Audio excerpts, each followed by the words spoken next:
네, 여러분, 시내 산에서 하나님과 이 독대를 하고 돌아왔던 모세, 그리고 변화산에 오르셨던 그 예수님에게서 나타났던 공통된 현상이 있습니다. 혹시 이 모세와 예수님에게서 동시에 나타났던 이 현상이 무엇인지 알고 계신가요? 네, 정답은 찬란한 광채로 그 얼굴이 가득해졌다라는 것입니다. 모세는 이 시내산에 다려온 뒤로 사람들이 그 얼굴을 이제 눈을 들고 쳐다볼 수 없을 정도로 굉장히 큰 빛에 휩싸였다라고 합니다. 그래서 사람들과 마주하게 될 때는 수건으로 그 빛을 가렸다라고 이야기를 하죠. 그리고 예수님께서 변화산에 오르신 그 마태복음 17장의 장면을 보게 되면 예수님의 얼굴이 마찬가지로 해와 같이 빛났다라고 합니다. 해도 저희가 눈을 들어서 바라볼 수 없을 정도의 빛을 발하고 있죠. 예, 그렇습니다. 예수님께서도 그 얼굴 가운데 그 빛으로 가득했다라고 이야기를 합니다. 하나님을 이렇게 만난 사람들이 이 물리적인 빛으로 하나님의 영광을 경험했다라는 그 사실은 이렇게 성경에서 공통적으로 증언하고 있는 사실입니다. 그런데 안타깝게도 우리는 이 빛을 직접적으로 보지는 못했습니다. 모세가 바라고 있는 그 빛을, 그리고 예수님이 바라신 그 빛을 우리는 직접 바라보지는 못했죠. 그러나 하나님께서는 그 해와 같은 빛을 우리에게 비춰주심으로 그것을 바라보게는 아니하셨어도 우리 마음 가운데 예수님을 통해 끊임없이 생명의 빛을 비춰주고 계십니다. 우리는 그 빛으로 말미암아 구원을 얻어 영생에 이르렀고 우리의 삶이 새롭게 되며 주님의 은혜로 살아가는 은혜를 지금도 누리고 있습니다. 하나님의 영광의 빛이 우리 삶 가운데 찾아와 우리의 삶을 가득하게 비추고 있다라는 그 사실을 우리가 어찌 부인할 수 있을까요? 하나님의 은혜를 생각하면 은혜 아니면 살아갈 수가 없네, 호흡마저도 주의 것이니 라는 이 찬양의 고백이 계속해서 우리의 삶 가운데 나타나야 하는 것은 어찌 보면 당연한 일이라 할 수 있겠습니다. 6절에서 바울이 말하고 있는 내용이 바로 이것입니다. 그런데 7절에서 바울은 이 하나님의 가득한 능력과 은혜, 사랑이 우리 안에 있는 것을 또 이렇게 표현을 하고 있습니다. 7절 초반부를 보면 이렇게 이야기를 합니다. 우리가 이 보배를 질그릇에 가졌다. 우리가 하나님의 그 영화로운 빛, 그 보배를 우리의 이 몸 가운데, 이 질그릇된 몸 가운데 가졌다라고 이야기를 하고 있는 것이죠. 고린도후서 4장 7절의 이 짧은 표현 안에서 바울은 하나님과 우리의 관계에 대해서 설명을 하고 있습니다. 여기서 우리는 질그릇이라 표현을 하고 있고 하나님의 영광과 하나님의 베푸시는 모든 은혜와 사랑, 구원을 보배라 표현을 합니다. 그리고 이 보배를 우리가 지니고 살아가고 있다라고 이야기를 하고 있죠. 여러분, 그럼 여기서 한 가지 질문을 해보도록 하겠습니다. 보물이라 제가 이야기를 한번 해보겠습니다. 여러분, 보물이 그릇에 담겨 있다라고 한번 생각을 해보십시오. 여러분, 그러면 그 보물을 가치 있게 만드는 것은 어디에 있습니까? 그 보물이 가치 있게 만들어지는 것은 어디에 힘이 있는 것입니까? 보물이 가치가 있는 것은 보물 그 자체로 가치가 있는 것일까요? 아니면 이 질그릇에 담겨 있기 때문에 가치가 있는 것일까요? 어려운 질문이었나요? 네. 이 정도 난이도를 원했던 건 아닌데, 제가 설명을 좀 이상하게 한 것 같기도 하고, 여러분, 보물이 그릇에 담겨 있을 때, 이 보물을 가치 있게 만드는 것은 그릇이 아닙니다. 그릇이 아니라 보물 그 자체가 가치가 있기 때문입니다. 좀 바꿔서 쉽게 표현을 하면, 여러분, 맛있는 음식이 그릇에 담겨져 있습니다. 여러분, 이 음식을 맛있게 만드는 것은 무엇입니까? 네, 음식 자체입니다. 음식 자체에 좋은 재료를 쓰고 좋은 요리사가 좋은 솜씨로 그 요리를 만들어야지 그 음식이 맛있는 것입니다. 그릇이 아무리 좋은 것을 사용한다 하더라도 음식 자체가 맛이 없으면 그 음식은 절대 맛있는 음식이 될 수가 없는 것입니다. 그릇이 가치를 부여하는 것이 아닙니다. 그릇은 단지 보관의 역할을 하는 것이죠. 따라서 하나님의 영화로운 빛을 담고 있는 질그릇이 하나님의 빛을 가치 있게 만드는 것이 아니라 하나님의 그 빛, 우리에게 주어지는 그 능력과 그 영광과 그리고 은혜와 그 사랑들 그 자체가 가치가 있는 것이기 때문에 우리 가운데 빛으로 다가오는 것이죠. 7절의 뒷부분에서 그래서 이렇게 표현을 합니다. 심히 큰 능력은 하나님께 있고 우리에게 있지 않음을 알게 하려 함이라. 예, 그렇습니다. 오늘 본문은 우리에게 분명히 이 사실을 알리려고 작성된 것입니다. 그래서 우리는 질그릇된 우리가 하나님의 능력을 담고 있는 그 사람으로서 어떤 모습과 태도로 살아가야 하는지에 대해서 이 본문을 통해 배울 수 있어야 하겠습니다. 지금부터 오늘 말씀 가운데서 우리에게 전하고 있는 그 메시지에 함께 귀를 기울여 봤으면 좋겠습니다. 이 본문을 통해 우리에게 말씀하고 있는 첫 번째 메시지는 질그릇의 위치를 아는 겸손함이 우리의 삶 가운데 필요하다라는 것입니다. 여러분, 요즘 젊은 세대들이 핸드폰을 굉장히 많이 사용하는 거 알고 계시죠? 이 핸드폰을 사용하면서 주로 하는 게 무엇인지도 혹시 아시나요? 네, 핸드폰을 하면서 유튜브도 보고 여러 개 하는데 젊은 세대들이 주로 많이 사용하는 것은 무엇이냐면 이 SNS라는 프로그램입니다. 한 번씩은 들어보셨을 것 같습니다. 페이스북, 트위터 이런 것들 들어보셨을 텐데요. 젊은 세대들에게는 이 SNS라는 세상이 굉장히 익숙한 세상입니다. 이 SNS라는 그 영단어는 소셜 네트워크 서비스의 약자인데 우리나라 말로 표현을 하게 되면 사회 관계망 서비스라고 할 수가 있겠습니다. 사회적인 그 관계를 온라인상에서 이제 서로 마주하면서 할 수 있게끔 이제 편리한 서비스를 제공한다라는 것이죠. 그래서 사람들은 이곳에 자신의 이야기와 그리고 사회적으로 나누고 싶은 그 관계적인 이런 이야기들을 올리곤 합니다. 다른 사람들과 관계를 맺기 위해서 말이죠. 그래서 사람들은 주로 이제 사진을 많이 찍습니다. 여러분, 음식 먹을 때 주로 이제 젊은 층들이 가장 먼저 하는 이 신성한 의식이 무엇인지 아시나요?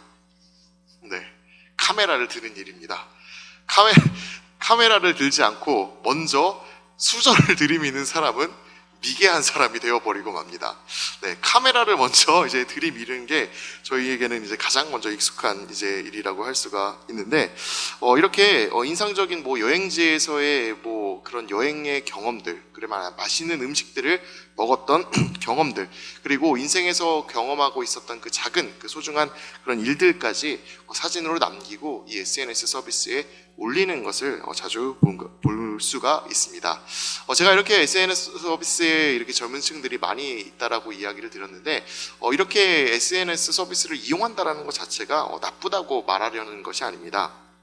오히려 그 인간관계 가운데에서 이 사람이 어떻게 지내고 있는지 간략하게 알기 위해서는 때때로 이 SNS가 굉장히 편리한 방법으로 우리에게 다가올 수도 있습니다. 여러분, 그런데 그 간단하고 쉽고 그리고 다른 사람들과 이제 많이 이렇게 알 수 있게 되는 이 좋은 서비스가 과하면 독이 된다라는 사실 혹시 알고 계십니까? SNS가 다른 사람들과의 관계를 맺기 위한 편리한 도구임에는 확실합니다. 하지만 그 정도로 인식하고 다른 사람과 이렇게 다른 사람에게 나의 소식을 전하고 그리고 다른 사람의 소식을 알아가는 정도로 사용을 한다면 굉장히 좋겠지만, 때때로 사람들 안에 있는 그 욕망이 자신을 보이고 싶다, 자신을 드러내고 싶다, 나아가서는 과시하고 싶다라는 그 표출구로 사용이 되기도 합니다. 이렇게 될 경우 굉장히 큰 문제가 될 수도 있는 것이죠. SNS를 자기 과시의 수단, 자기 자랑의 수단으로 삼습니다. 그리고 또 그 과시함을 추종하는 사람들 또한 등장하게 되는 것입니다. 사회적인 소통을 하면서 관계를 맺으라 만들어놨는데 남에게 자기 자랑을 하기 위한 수단으로, 일방적인 수단으로 이제 사용해 버리고 있는 것이죠. 이처럼 사람이 지니고 있는 그 욕망이 이 관계를 망가뜨리고 그리고 자신을 드러내는 그 일방적인 수단으로 만들어 버리는 것입니다. 이것이 비단 SNS 상에서만 나타나는 문제는 아닐 것입니다. 사람은 누구나 다 욕망을 지니고 살아가는 존재입니다. 자기를 과시하고 싶고 자기를 드러내고 싶고 다른 사람에게 나는 이런 사람이다 라는 것을 보여주고 싶은 마음을 가지고 살아가고 있습니다. 아마 이것으로부터 자유로운 사람은 아무도 없을 것입니다. 문제는 우리가 가지고 있는 그 욕망을 어떻게 표현하고 그리고 그것을 얼마나 우리의 삶 가운데에서 우선순위에 두고 그것을 추구하며 살아가고 있느냐입니다. 때때로 사람들의 그 욕망에 사로잡혀 있다라는 것을 여러분 느끼셨을 때가 있을 것입니다. 그렇게 욕망에 사로잡힌 사람들의 모습을 보게 되면 어떤가요? 자기 과시만을 위해 살아가게 됩니다. 다른 사람들에게 자랑하기 위해서 인생을 살아가게 됩니다. 그 사람들의 인생은 욕망에 잡아먹혀버린 인생인 것입니다. 이렇게 욕망을 드러내며 자신을 과시하며 살아가는 이들에게 생기는 가장 큰 무서운 일이 성경에서 또한 뭐라 말씀하고 있는지 혹시 아십니까? 하나님과 가까이 할 수 없는 것이라 성경은 이야기합니다. 베드로전서 5장 5절을 보면 이렇게 말씀하는 구절이 나옵니다. 하나님은 교만한 자를 대적하신다. 우리의 교만함은 하나님과 맞서는 것이라 할 수 있겠습니다. 우리의 교만함은 하나님에게서 멀어지는 것이라 할 수 있겠습니다. 그래서 오늘 본문에서는 우리의 위치를 제대로 알게 하기 위해서 우리를 질그릇이라고 이야기를 하고 있습니다. 우리는 하나님 앞에 아무리 자신을 드러내려 해도, 자신을 자랑하려 한다고 하더라도 그저 질그릇뿐이다 라는 것입니다. 각자가 가진 조금의 자랑거리가 나의 삶 가운데 더해진다 하더라도 하나님 앞에서 그저 모두가 질그릇의 자리에 앉아있을 수밖에 없다라는 것이죠. 여러분, 질그릇의 존재 목적은 그릇 자체의 아름다움이나 그리고 그 자체의 멋이나 가치를 드러내는 것에 있지 않습니다. 그 안에 담겨진 내용물, 즉 하나님의 영광과 사랑을 나타내고 그것을 잘 담아두는 것에 있습니다. 그래서 우리는 질그릇의 위치를 정확하게 알고 하나님 앞에서 겸손할 수 있어야 하겠습니다. 이렇게 겸손한 자들과 하나님께서는 함께 하십니다. 그리고 또한 역설적이게도 겸손한 이들을 하나님께서는 들어 세우고 이 세상 가운데 높이시며 나타내십니다. 아까 제가 말씀드렸던 베드로전서 5장 5절과 6절의 말씀을 우리 같이 읽어보도록 하겠습니다. 젊은 자들아, 이와 같이 장로들에게 순종하고 다 서로 겸손으로 허리를 동이라. 하나님은 교만한 자를 대적하시되 겸손한 자들에게는 은혜를 주시느니라. 그러므로 하나님의 능하신 손 아래에서 겸손하라. 때가 되면 너희를 높이시리라. 하나님은 우리가 진심으로 자신을 드러내고 싶다면 자랑하지 말라라고 오히려 이야기하십니다. 오히려 겸손함의 길을 걸어가라고 이렇게 말씀하고 계십니다. 우리의 겸손은 하나님 앞에서만큼은 인정받을 수 있는 것입니다. 그리고 자신을 드러낼 수 있는 가장 확실한 방법이라 할 수가 있겠습니다. 하나님이 우리를 들어 세우는 유일한 길이기도 합니다. 진정으로 우리 자신을 드러내고 싶다면 오히려 겸손을 해야 합니다. 세상의 시선을 받기 위해 애쓰는 대신에 하나님이 어떤 분이신지를 알고 우리의 처지를 알며 겸손하게 나아갈 수 있어야 하겠습니다. 또한 질그릇으로 만들어지고 보냄받은 역할에 충성을 다할 수 있어야 하겠습니다. 그렇게 겸손함으로 살아갈 때 하나님께서 우리를 세우실 것입니다. 이것이 이 말씀 가운데에서 우리가 질그릇으로 살아가야 한다는 메시지를 통해 얻을 수 있는 첫 번째 생각입니다. 오늘 말씀의 두 번째 메시지를 보도록 하겠습니다. 오늘 말씀 가운데 나타나는 두 번째 메시지는 하나님과 나의 차이를 명확하게 알아야 한다는 것입니다. 여러분, 집에 가지고 있는 가장 큰 컵을 한번 생각을 해보십시오. 집에 컵들이 다 있으시죠? 그 컵을 한번 생각을 해보십시오. 그 컵이 얼만큼의 물을 담을 수 있나요? 저도 이 교회에서 이제 물을 마시기 위해서 이제 컵을 하나 가져다 놓고 있습니다. 이 컵이 근데 좀 큽니다. 일반적인 컵보다 한 1.5배 정도 큰 컵입니다. 600ml가 들어가는 컵이어가지고 이제 하면은 굉장히 큽니다. 네, 한 요 정도 크기, 손바닥 한 뼘 정도의 크기를 가지고 있는 컵인데 한 번에 마시기에는 굉장히 이제 큰 양이 그 안에는 들어갑니다. 여러분, 그런데 제가 가지고 있는 그 컵보다 더 큰 컵들이 이 세상에는 참 많이 존재하더라고요. 그렇다면 생각을 한번 해보십시오. 그 많은 컵들을 우리가 다 하나씩 가지고 온다라고요. 여러분, 그 컵을 우리가 가지고 바다로 나아갑니다. 바다로 나아가서 우리가 그 컵 가운데 물을 한 잔씩 뜨게 된다면 우리가 그 안에 모든 바다에 있는 물들을 담아낼 수 있을까요? 없습니다. 우리가 다 가져가서 집에 있는 모든 그릇 다 가져가서 퍼낸다고 하더라도 바다에는 미동조차 있지 않습니다. 사람이 가지고 있는 그 것들에는 분명 한정이 있고 한계가 있습니다. 우리 인간도 이 물장과 같이 유한한 존재입니다. 우리의 지능, 우리의 생명, 우리의 시간 모두 다 유한합니다. 한정되어 있습니다. 모든 것을 이해한 것처럼 우리들 살아가지만 실상은 모르는 것 투성입니다. 천년만년 살아갈 것처럼 우리 살아가고 있지만 당장 내일 우리가 어떻게 될지는 아무도 모릅니다. 여러분, 우리의 한계가 이렇게 명확한데 그 반대로 한번 하나님에 대해서 생각을 해보길 원합니다. 하나님은 어떤 분이십니까? 하나님은 우리가 생각하고 그리고 우리가 그릴 수 있는 것, 그 모든 것을 초월하시는 분이십니다. 하나님에게는 한계가 존재하지 않습니다. 하나님은 천지가 창조되기 이전부터 존재하고 계셨으며 천지를 창조하셨고 그리고 그 안에 나타나는 모든 섭리를 주관하시는 분이십니다.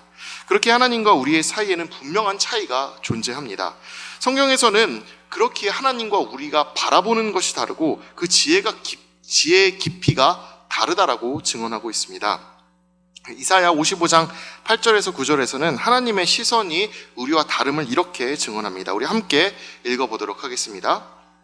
이는 내 생각이 너희의 생각과 다르며 내 길은 너희의 길과 다름이니라. 여호와의 말씀이니라. 이는 하늘이 땅보다 높음 같이 내 길은 너희의 길보다 높으며 내 생각은 너희의 생각보다 높음이니라. 예, 그렇습니다. 하나님의 시각이 우리의 시각과는 다르다라고 이야기를 하고 있습니다. 그만큼 하나님은 우리보다 더 많은 것을 바라보고 계시며 더 넓고 깊게 이해하고 그것들을 생각하고 계시다라는 것이죠. 우리가 굉장히 단편적인 것을 바라보며 그리고 짧은 시간을 살아가기 때문에 그 짧은 시간 안에서 이루고자 하는 그 목표에 모든 것을 우리들은 이제 바라보고 살아가고 있다면 하나님께서는 그 이상을 바라보시며 영원 가운데에서 생각하고 바라보시고 그리고 일을 하고 계시다는 것이죠. 그렇게 하나님의 생각과 하나님의 시선, 그것은 우리와 다를 수밖에 없는 것입니다. 또한 로마서 11장 33절을 보면은 하나님의 지혜와 지식이 우리와 차이가 있음을 이야기하고 있습니다. 우리 로마서 11장 33절의 말씀을 같이 읽어보도록 하겠습니다. 깊도다 하나님의 지혜와 지식의 풍성함이요 그의 판단은 헤아리지 못할 것이며 그의 길은 찾지 못할 것이로다. 예, 하나님의 지혜와 지식은 우리가 알 수 있는 것이 아닙니다. 다 바라볼 수도 없으며 하나님이 가지고 있는 그 모든 것들은 우리가 다 헤아릴 수 있는 그 우리의 범위 안에 들어있는 것이 아닙니다. 여러분, 하나님과 분명 우리의 차이는 하늘과 땅과 같습니다. 도저히 그 격차를 우리가 우리의 노력으로 줄여볼 수 있는 것이 아니죠. 여러분, 그 차이를 우리는 바르게 알 필요가 있습니다. 하나님은 우리와 다르게 영원을 살아가시는 분이시며 우리의 생각보다 더 많은 것을 알고 계시며 그리고 그것들을 판단하고 결정하시는 분이시라는 것을요. 여러분, 이 차이를 바르게 알았다면 그러면 우리가 또 행해야 할 일은 무엇일까요? 먼저 우리는 어느 때나 하나님의 시선에서 모든 것을 바라보려고 해야 합니다. 하나님의 지혜로 모든 일을 해나가려고 해야 합니다. 한계가 명확한 우리의 눈으로 모든 것을 바라보는 것이 아니라 전지전능한 하나님의 입장에서 바라보고 판단하도록 우리의 삶을 하나님께 맡겨야 하는 것이죠. 여러분, 이렇게 말을 하니 굉장히 그 방법이 어렵고 힘들고 복잡해 보일 것 같죠. 하지만 어렵지 않습니다. 사실 이것을 위한 방법은 전혀 어려운 데 있지 않습니다. 그 방법이 무엇일까요? 바로 하나님 앞에 끊임없이 기도로 묻고 그리고 하나님께 모든 것을 의지하고자 하는 것, 그것이 방법입니다. 하나님은 묻고 하나님을 의지하는 사람들에게 말씀해 주는 분이시다. 구하고 찾는 이에게 구하게 해주시고 찾게 해주시는 분이라 성경은 이야기합니다.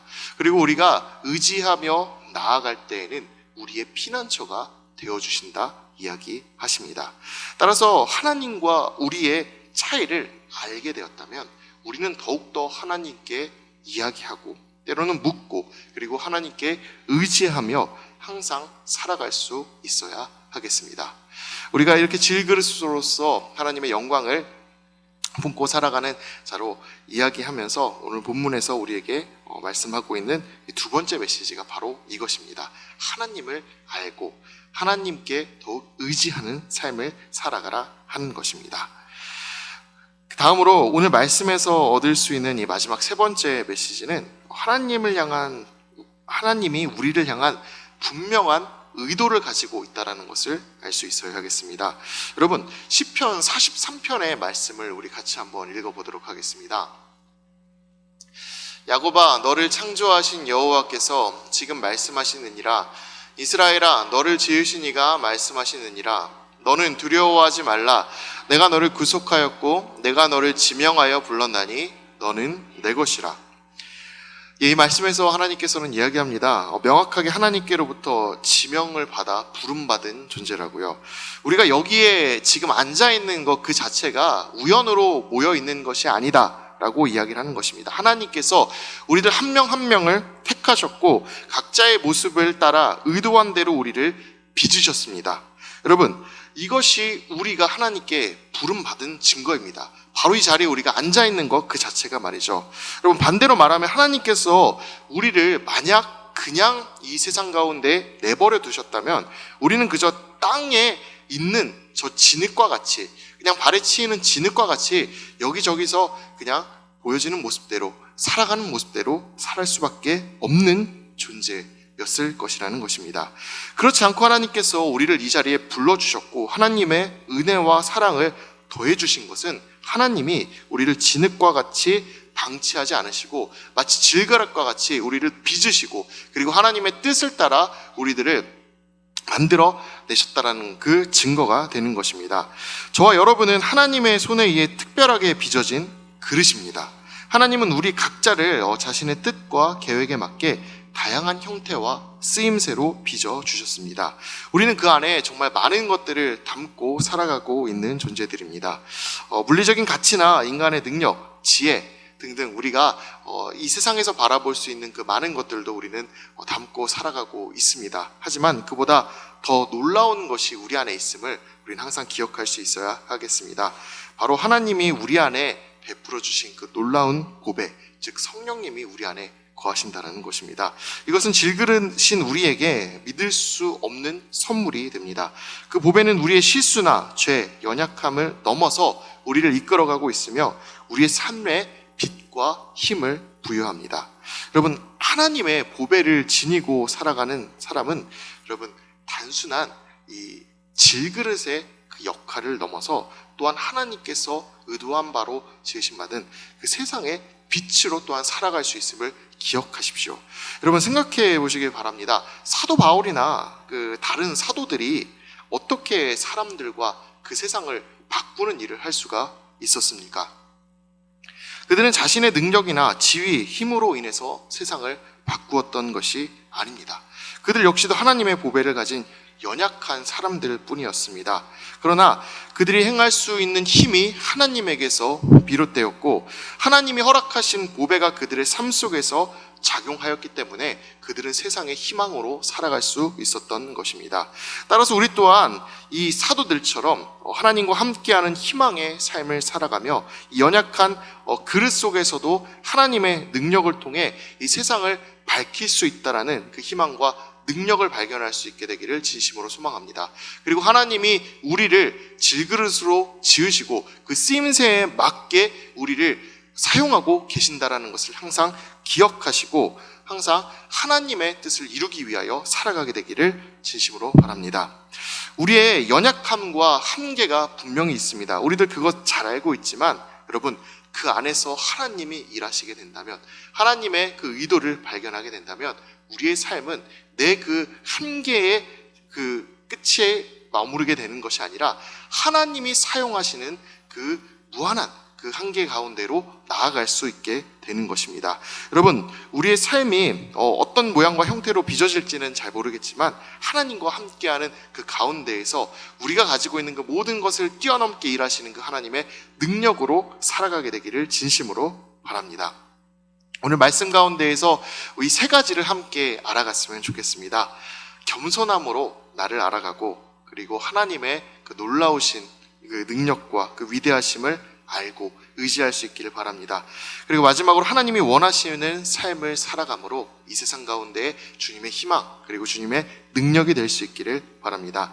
오늘 말씀이 우리 가운데 전해주는 이 메시지를 마음에 새기고 실천함으로 항상 살아가는 우리가 되기를 바라고 축복합니다.